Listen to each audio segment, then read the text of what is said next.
माया नगरी मुंबई में फिर एक बार साहित्य का उत्सव मनाया जा रहा है और ये उत्सव है महाराष्ट्र राज्य हिंदी साहित्य अकादमी के पुरस्कार वितरण समारोह। देश दुनिया में बसे आप सभी साहित्य प्रेमियों तक पहुँचे, इसलिए हम डिजिटल मीडियम का सहारा ले रहे हैं और ताकि हम ये बात आप सभी तक पहुंचा सकें और किन साहित्यकारों को ये पुरस्कार दिया जा रहा है उनसे आपको मिलवा सकें।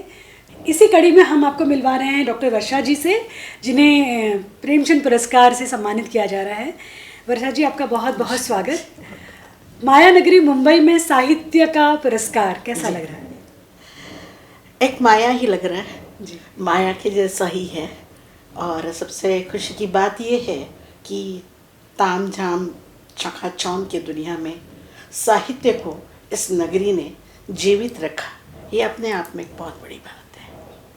और सबसे बड़ी बात है कि सिर्फ साहित्य की एक विधा को ही नहीं रखा है, उन्होंने आम व्यक्ति को भी इसमें शामिल किया गया है। चाहे कविता हो, गज़ल हो, व्याकरण हो या कहानियाँ हो, उपन्यास हो, हर व्यक्ति के वैचारिक दृष्टिकोण को ध्यान में रखते हुए, आज की परिस्थिति को ध्यान में रखते हुए उन्होंने ये इस पुरस्कार का आयोजन किया है।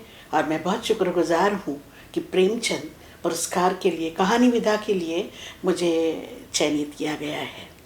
कहानी विधा के लिए आपको चयनित किया गया, ये तो एक पक्ष है, पर हम जानते हैं कि आप बहुत अच्छी गज़ल लिखती हैं, कविताएं लिखती हैं, तो कुछ चीज़ें जो आपके दिल के करीब हों वो सुनाइए, तो हमारे पाठकों तक भी बात पहुँचे कि कहानी के अलावा उन्हें क्या और सुनने को मिल सकता है। चाहे कहानी विधा हो, कविता हो, यह आत्म अनुभूति और आत्म अभिव्यक्ति का एक माध्यम है। कहते हैं कि जहाँ शब्द खत्म हो जाते हैं वहाँ कविता आरंभ हो जाती है। कुछ उसी का ही एक भाग ये है।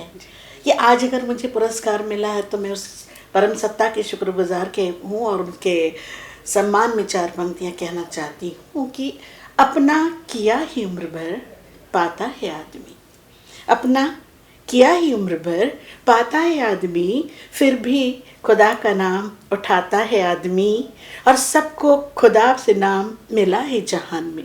आपको और हमको तो नाम है, बिल्कुल बिल्कुल, कि सबको खुदा से नाम मिला है जहान में, मगर पहचान अपनी खुद ही बनाता है आदमी। तो आज इस मौके पर मैं अपनी पहचान इन पंक्तियों के माध्यम से आप सबके सामने रख रही हूँ। हैं कि लेखन की शुरुआत कैसी और इतनी सारी विधाओं पर कब से कैसे लिखना शुरू हुआ? थोड़ी साहित्यिक विधाओं की बात करें तो हर एक उम्र होती है जहाँ पर हर कोई अपनी बात कविता के माध्यम से कहना चाहता है। उसी समय पर मेरा अपना जो सफ़र था, जब से मैंने होश संभाला तब से मैंने ऐसे सच्चे कड़वे समाज के अनुभवों को देखा, दृष्टिकोण को देखा, और तब मुझे लगा कि वक्त बदला तो हालात बदल जाएंगे, दिल के एहसास व जज्बात बदल जाएंगे। जो दो हाथ मेरे कांधों पर रहा करते थे, क्या खबर थी कि वो हाथ बदल जाएंगे। समय के साथ बदलते चले गए और परिस्थितियाँ जैसी बदलती गई वैसे विधाओं को भी जन्म होता चला गया। साहित्य अब लिखा, पढ़ा, सुना और जिस तरह हम अभी इंटरव्यू कर रहे हैं देखा भी जा रहा है, तो आप इस नए मीडियम से मुखातिब हैं कि वीडियो फॉर्म में, या आप इस तरह की भी रचनाएं कर रही हैं लेखन के अलावा? जी हाँ, लेखन के अलावा ऐसा है कि लेखन और साहित्य को प्रोत्साहन देने के लिए साधना चैनल ने कवियों की सतमौला, कवियों की चौपाल, ये एक कार्यक्रम चलाया था, जिसके लिए देश के विभिन्न कवियों को भी उसमें सम्मिलित, नवांकुरों को भी किया था। उस चैनल पे भी मैंने अपना एंकरिंग करके प्रोत्साहन दिया था। और अभी भी मैं नागपुर से हूँ, GH रायसोनी में एक प्रधानाचार्य हूँ जूनियर कॉलेज की, तो वहाँ पर भी अभी भी रेडियो में मेरी कहानियाँ जो लगती रहती है, और कहानियाँ सामाजिक सरोकार के साथ साथ एक विचार, एक सोच, एक दिशा देने वाली हो, ऐसा मेरा मानना है। तो उस कहानियों में वो दर्द, वो सोच मैं हमेशा अपनी लेखनी के माध्यम से आने वाली पीढ़ी के लिए रखना चाहती हूँ और वो रख रही हूँ। उसी का परिणाम है कि ये चयन किया गया, इन कहानियों में वो सब कुछ मिला। महिलाओं को ज़्यादा संवेदनशील कहा जाता है और वो लेखनी में कितना नज़र आता है, और आप क्योंकि अध्यापिका हैं और पढ़ाने के क्षेत्र में हैं, तो आपसे सीखकर आपके स्टूडेंट्स कितने लेखन की तरफ आए?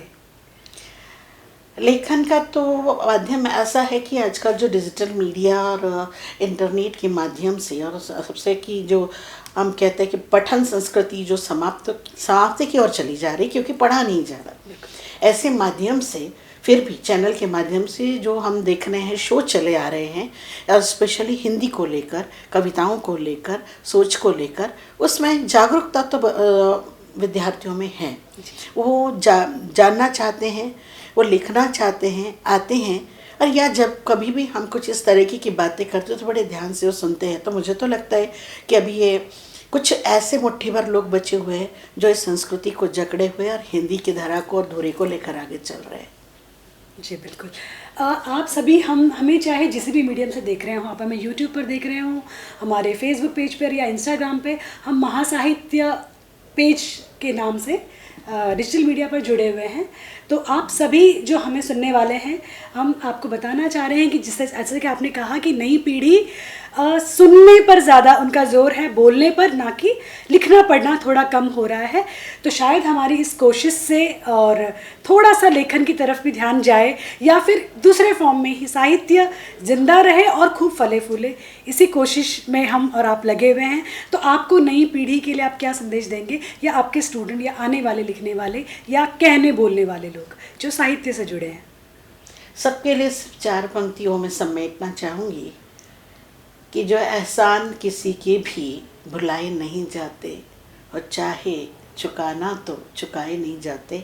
दोस्तों, हिंदी साहित्य ने, हिंदी की धुरा को लेकर चलने वाले लोगों ने ये एहसान हम पर किया है कि आज तक हम इस साहित्य को लेकर, साहित्य की धारा को लेकर, इस परचम को लेकर आने वाली नस्लों के हाथों में सौंपने जा रहे हैं।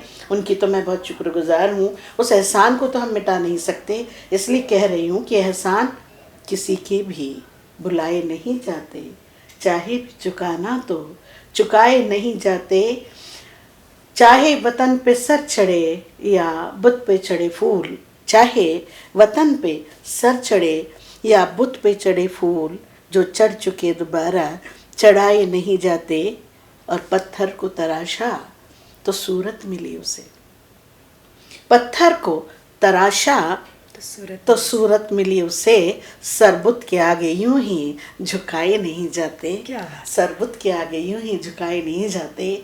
आज भी वो संस्कृति, वो संस्कार मेरे विद्यार्थियों में जीवित है कि जो केवल गुड मॉर्निंग ना कहते हुए आज भी नमस्कार की संस्कृति के साथ है।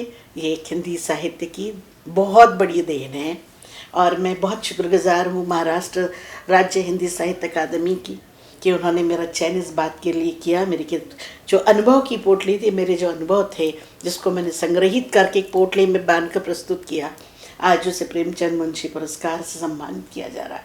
और पुरस्कार भी कैसा कि उस लेखक का जो अपने आप में एक हिंदी की विधा के लिए या हिंदी साहित्य के लिए एक बहुत बड़ा नाम है।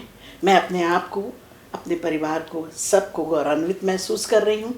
और आप सभी से एक बार फिर कि जिन्होंने चयन समिति ने, या जो जजेस थे, या जिन्होंने ये सब इस कार्यक्रम का आयोजन किया, उन सभी के प्रति मैं कृतज्ञता व्यक्त करती हूँ, आभार व्यक्त करती हूँ। जय हिंद, जय भारत। बहुत बहुत शुक्रिया आपका, और हम चाहेंगे कि इसी तरह आप लिखती रहें और आपका नाम रोशन हो। धन्यवाद। ठीक है।